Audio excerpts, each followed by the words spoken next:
Hello once again, everybody, and welcome to the Mark Richt Show, presented by Williamson Automotive. Joe Zagacki, alongside Don Bailey Jr., and head coach Mark Richt joins us here momentarily. Don, Hurricanes back in the win column, beat Pittsburgh. It was a nice win. Absolutely, and I'll tell you, everybody's relieved. But the way they did it, Joe, was what was so exciting. So much offense. Brad Kaya looking like everybody thought he should look, and then you have Armand Richards, the true freshman who graduated. Where he's no longer a freshman in my book. The day that he had all the yardage that he came up with and some spectacular catches.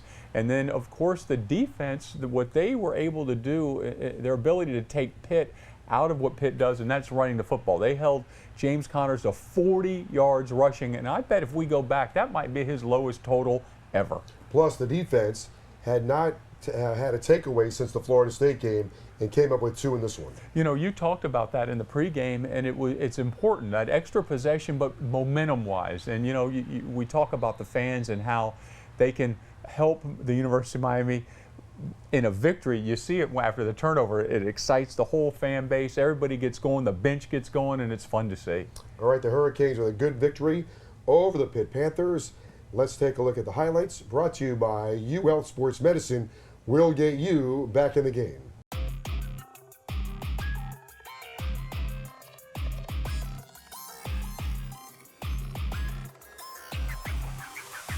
Down to 6, shotgun snap comes back to Kyle.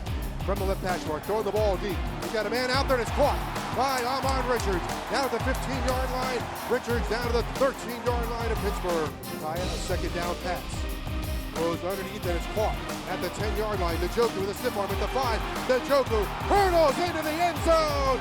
Touchdown, Hurricanes. Fields it at the goal line. He's going to bring it out. He's dangerous. 35-40, got a block. He's going to go all the way. He's at the 30-yard line with one man to beat. It's Badgley. He's at the 15, 10, 5, and Quadri Henderson takes it all the way home for a touchdown.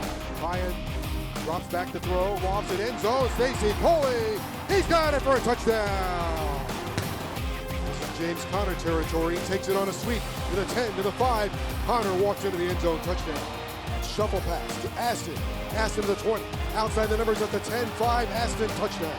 From the Miami 46, Kyle connects with Walton. Stutter step in the backfield. He's got midfield near sideline to the 40. He's at the 35-30 and pushed out of bounds at the 26-yard line. Kaya takes it himself. Kaya over the right side. Touchdown, Miami. Looking, fires into the end zone. It's caught for a touchdown. Fires, end zone. It is. You got it, Joe. Caught for a touchdown. David Njoku down the middle. Wide open is Rhea. At the 40, 35, 30. Rhea is going to take this one all the way home for a touchdown. Walton breaks a tackle, breaks another one. Here he goes. He's at the 40, 35, 30. Cuts right to 25, 20. Breaks a tackle, 15, 10, 5. Mark Walton goes all the way home. Touchdown, Miami. And there it is. And it's all over.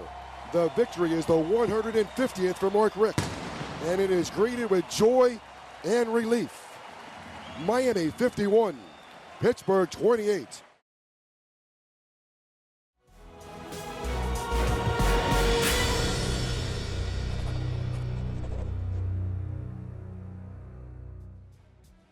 Welcome back, everybody, to the Mark Richt Show, presented by Williamson Automotive.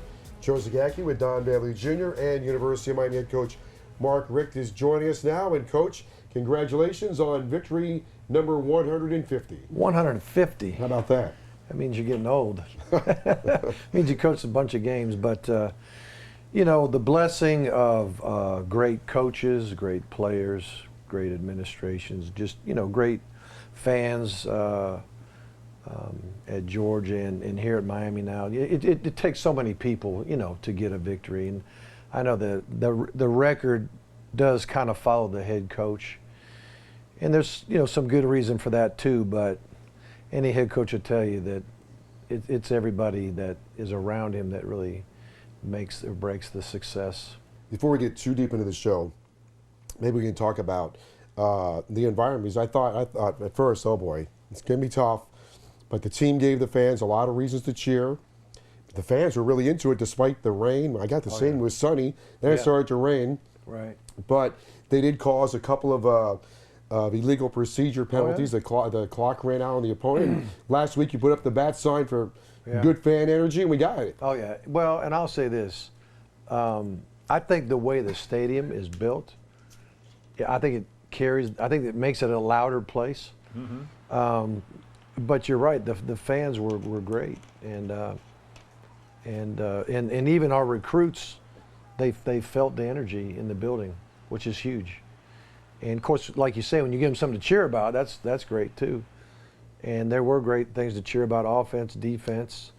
You know, of course, they got the big return on the kickoff, which hurt. But other than that, we had a solid night in the special teams as well. James Connors, the week before against Virginia Tech, 141 yards, and a guy that was as good as there was 2 years ago before he went through his battle, but still having a great year this year, held him to 40 yards. Yeah, that was great. Some of it was just flat out good defense, you know, penetrating linemen, not allowing offensive linemen to get off a double team to a linebacker, and guys just playing hard, playing fast. And then sometimes when a team gets behind, you know, they got to do more of the passing than they'd like to do. Let's say they had the lead, and they would say, we're going to finish the game pounding the rock, pounding the rock. Like at the end of the game, we were trying to run the rock and finish the game. We break a big run for, I don't know how many yards that touchdown was. 55. You know, so bang, you know, Walton's over 100 yards rushing because of that one run towards the end of the game. If we were behind and chunking it every down, he'd have ran for 50 yards or 60 yards or whatever it was. So a lot of it's that, and then the speed. The guy Henderson, who runs that speed sweep, he gets a lot of yards too at times, and I think we kept him around 40 yards or so. And then he was also the guy that got the ball batted out and got the fumble. We got him to fumble the ball and get on it. So we had 2 turnovers? Right, the interception in the end zone. Right, and then that fumble. And the fumble picked up by Chad. Yeah. Okay, we had no turnovers on offense, which was great. And then, you know, they were, what were they, top 10 in America in red zone touchdowns or something like that? 70-some%. Yeah, I mean, they were super high on touchdowns, and we get a pick in the red zone, and then we get a sack, and they miss the field goal. So they come out with no points twice, and they're used to getting touchdowns down there in the red zone. So we did some really good things on defense. 12 yards rushing, I think it was, out of your quarterback, Brad Kaya. Come on. Maybe a big number now. No, he had one play for 12 yards. Oh, that's right. I think he ended up with 20. Was it 20? Well, so I want to know what tape you put on for him to see how to run the football. He was feeling good, man. But it made a difference. Seriously, we can kid around about it all we want, but it made a huge difference. Yeah. Anytime the quarterback can steal a first down for you, or even if you, like the one sack we had was maybe 2 yards. There was another time that he went up in the pocket and maybe got a 1 yard gain, but you know, the plays you can't defend is a quarterback who, when everything's not there, in a drop back pass can take off and make something good happen for you. And he did that on more than one occasion. And then, of course, he scored a touchdown running the ball, too, so that was good. The team, you played a good second half against Notre Dame, and you had a good week of practice and got off to a really good start against Pittsburgh, so there was some momentum generated. Or do you feel like there was momentum generated and that it carried over, and that this would be a good time for the continue?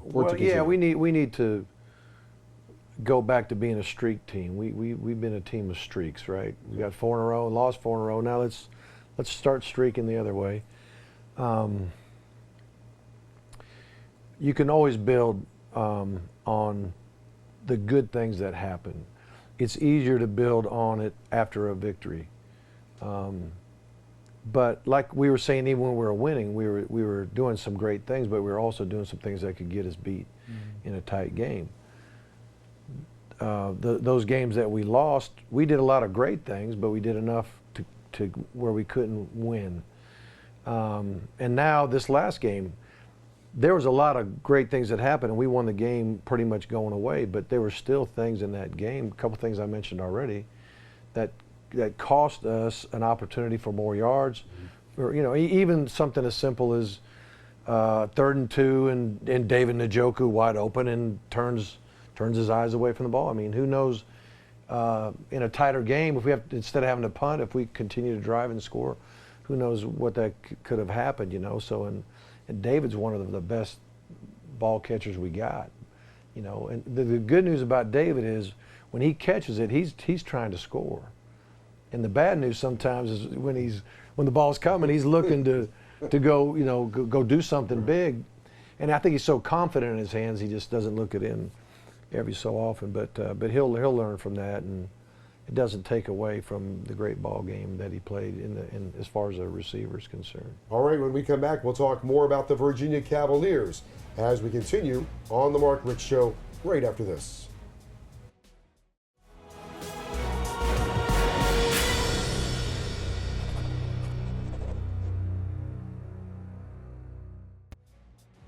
All right, welcome back to the show, everybody, as we continue on the Mark Richt Show, presented by Williamson Automotive.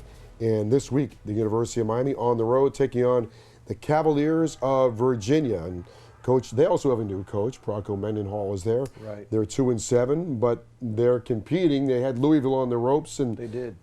They played in some very high-level games. They did, and I know Bronco pretty good. I've known him for years. There was a couple head coaches outings that I was on, that he was on as well, and his wife. And Bronco's a really outstanding coach, a great person, a guy in the business that you can trust, and so we've had a pretty good friendship over the years. But now we're going to go hook it up. Mm-hmm. I don't know if we ever thought we'd hook it up in league play, maybe a bowl game or something. Back in the day when he was at BYU. And I was at Georgia, but now we're in the same league, in the same side of the league. So we're gonna hook up every year now. They have a heck of a running back. Taekwon Smoke Mizell does about everything except sell popcorn. He's very pretty good. Talented. I think he's a leading receiver. Yep. Very versatile, very talented. He's a guy that you got to try to corral and control. But and then they got a quarterback who's very agile and able to make plays with his feet and moving and throwing the ball on the run and things of that nature. Really talented guy. Coach, when you look at conference games and you talk about recruiting, it's this time of year. How much goes into conference wins or wins overall in a recruit's mind? What are they looking at? I think they want to see. I think the first thing they want to see is where they fit in the future. I think it's the number one. They want to know, how am I going to fit into this offensive system or defensive system, or what kind of depth do you have at this spot, or whatever it may be. I think that's a big part of it. I think another big part of it is, the relationship with the coaches. Mm-hmm. And then I think the next thing is the relationships that they have either with guys that are already committed to come in their recruiting class, or current players. And more so the younger guys they know that they'll play with. So they want to feel like they fit in the system, but when they visit, they want to feel like they fit in with the group of guys, that they're like-minded and all that kind of thing. That's really important. And then of course, proximity to family and all that plays a factor. Some more than others. Some guys like, I need to leave town. Some guys are like, I got to stay in town. So you'll have a little bit of that there too, but they want to see the team having success. It doesn't mean you got to win every game, but they want to see a team that's united. They want to see a team that likes each other. They want to see a team that when they go with the player host, when we're not around, the coaches aren't around, and it's just the players, the recruit with our current players. They're going to find out what kind of team we have and what kind of guys we have, and they want to feel good about that too. And I think we're on the right track. How much of this year for you has been learning everything, maybe learning your own roster, strengths and weaknesses, right? The league. It's been a big learning experience, no doubt. Like you say, you try to learn a lot about your own team through the mat drills, through spring ball, mm-hmm. through camp, through all the summer workouts and everything in between. But until you until the rubber meets the road and you start playing, sometimes you just don't know what you have, and you certainly don't know what you have in relation to the league that you're playing in. Okay, I did coach in this league 16 years ago, but it was a different league, you know. Right. And I'm learning a lot about the league in general, the talent base across the board, and even just the defensive schemes and all that kind of thing. It's different. You know, I'm in the SEC 15 years. You kind of know what's coming down the pipe, you know. And there was a lot of firsts, and so I know I'll do a better job next year as we go along. But and I'll have just a better feel of what we need and what it's going to take to become a champion. All right, Coach, thank you very much, and the best of luck against Virginia. And when Don and I come back, we'll wrap up the Mark Richt Show.